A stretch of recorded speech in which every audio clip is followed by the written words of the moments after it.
చూడమ్మా, ట్రాఫిక్కి భంగం కలిగించడం తప్పు.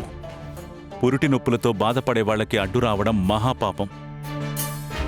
తన పరిస్థితి అర్థం చేసుకుని వాళ్ళకి దారివ్వండి. నేనివ్వను.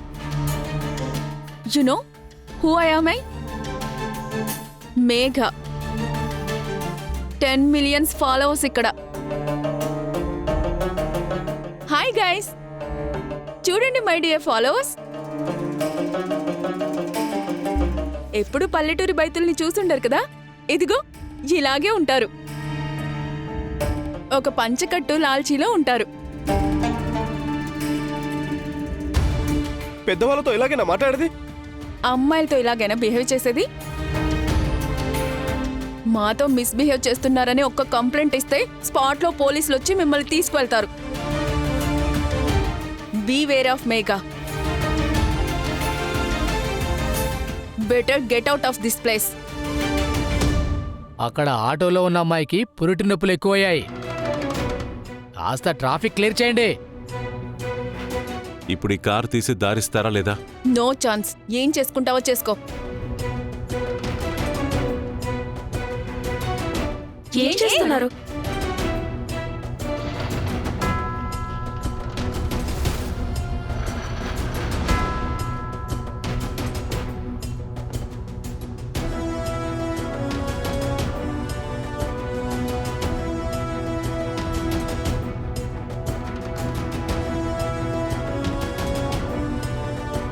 రండి రండి.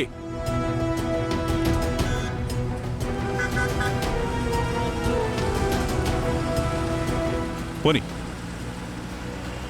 Hello hello, are you mad? ఎందుకు నా కార్ని జరిపావు? బలం చూపిస్తున్నావా? ఫోర్సులు కొడుతున్నావా?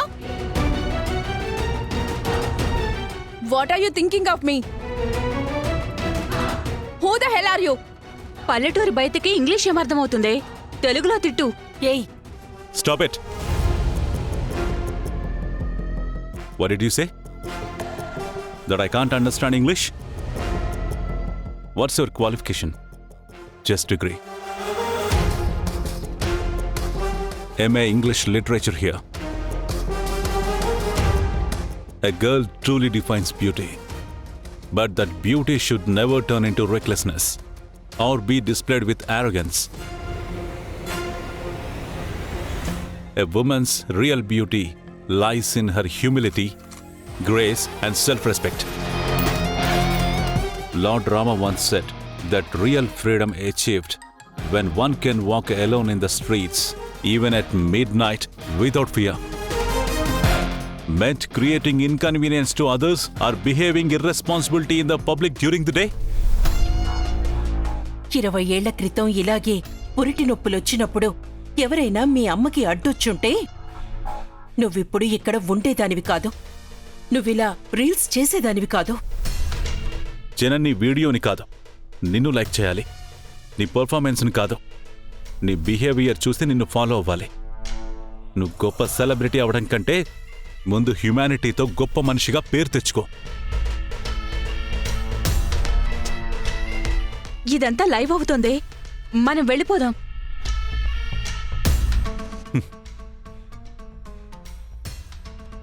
మేఘాని ఫాలో అవుతున్న ఫాలోవర్స్ అండ్ సబ్స్క్రైబర్స్ అందరూ చూడండి. ఇలాంటి వాళ్ళన మీరు ఫాలో చేస్తుంది, ఇలాంటి వాళ్ళన మీరు అభిమానించి సెలబ్రిటీస్ చేస్తుంది. సోషల్ మీడియా ఇన్ఫ్లుయెన్సర్స్ అందరూ ఈ మధ్య ఇలాగే ఉన్నారు. ఫేక్ ప్రొడక్ట్స్ ప్రమోట్ చేస్తున్నారు, ఫేక్ న్యూస్ స్ప్రెడ్ చేస్తున్నారు. వ్యూస్ ద్వారా వచ్చే డబ్బు కోసం అడ్డదారులు తొక్కుతూ యువత ఇలాగే పాడైపోతున్నారు. ఈనాటి యువతే రేపటి భవిత. Be responsible.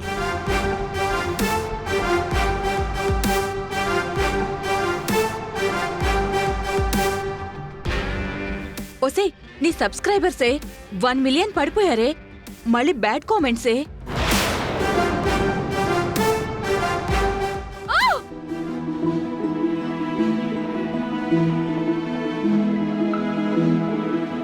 సార్, మీరు కూర్చోండి, నేను ఫ్రెష్ అప్ అయి వస్తాను. రామా, 2 నిమిషాలు రిలాక్స్ అవ్వు, ఏం పర్లేదు. లేదు సార్. కూర్చో.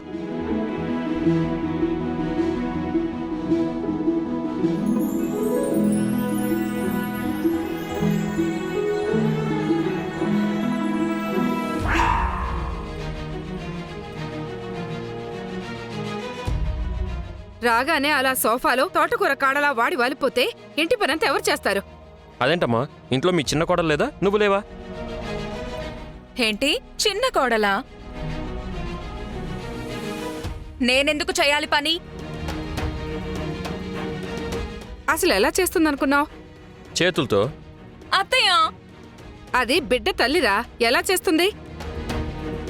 బిడ్డ తల్లి కాకపోయినా నేను చేయను. నేనెందుకు చేయాలి పని? నాకేం అవసరం? నువ్వెందుకు చేయాలా?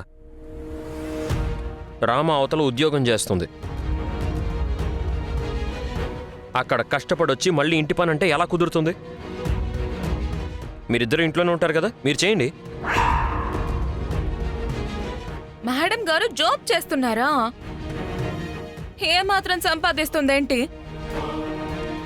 ఎండోమెంట్ డిపార్ట్మెంట్లో మాక్సిమం ఎంత ఉంటుంది శాలరీ? ఒక 50-60 వేలు ఉండొచ్చేమో, అంతే కదా? నేను శాలరీ కోసం పనిచేయట్లేదు అస్మిత. నేను చెప్పేది విను. మా అమ్మా నాన్న నా పేరు మీద రాసిన ఆస్తి ఎంతో తెలుసా? మా నాన్న డ్రైవర్కి ఇచ్చే శాలరీ ఎంతో తెలుసా? 70,000. ఆ లెక్కన ఆస్తి మొత్తం నా పేరు మీదే ఉంది కదా. నెలకి 4 సార్లు వెళ్తాను బ్యూటీ పార్లర్కి. నా బ్యూటీ పార్లర్ ఖర్చులు ఎంత అవుతాయో తెలుసా? అలాంటిది నేను వంట చేస్తే మీరు తింటారా? నేను మీకు పనులు చేయాలా? అవసరమైతే మిమ్మల్ని అందరినీ నిలబెట్టి పోషిస్తాను నేను.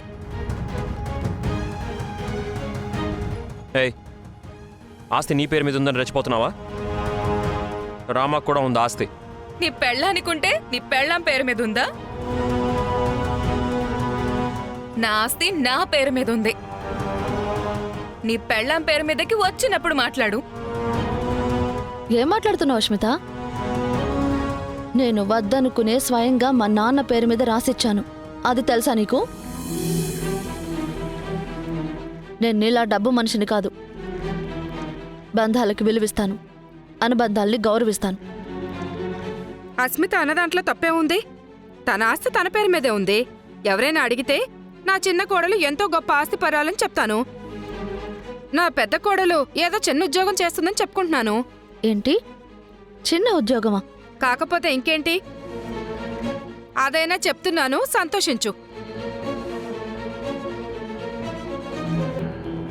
నీ పేరు మీదకి ఆస్తి వచ్చాక చెప్పు. నీ గురించి కూడా గొప్పగా చెప్తాను. అది మా నాన్నకి రాసిచ్చానని చెప్తున్నాను కదత్తయ్య. రాసిస్తే మళ్ళీ తిరిగి రాయమను. ఈ రోజు కాకపోతే రేపైనా ఇవ్వాల్సిందే కదా. నేను తిరిగి తీసుకోవడానికి రాయలేదత్తయ్య.